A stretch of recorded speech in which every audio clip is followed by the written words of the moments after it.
For a few years now, Suns point guard Chris Paul has done his part to give back to historic black colleges and universities.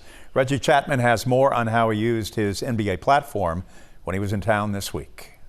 I think it's always important for people to understand the history of HBCUs and why they exist, and making sure everybody understands that they're not less than. That's a belief that Suns point guard Chris Paul actually takes to heart.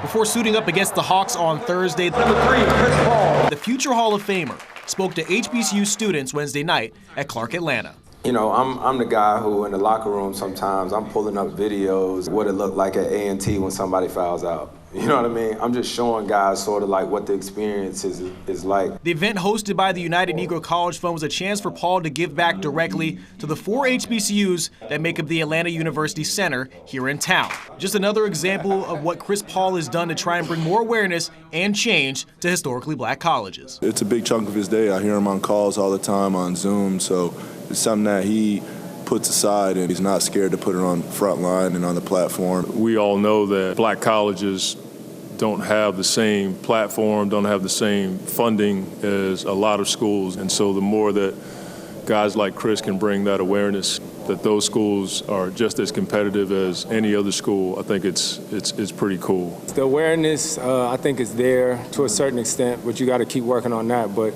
you also got to come up with a plan, be intentional, you know, with the needs and what needs to happen.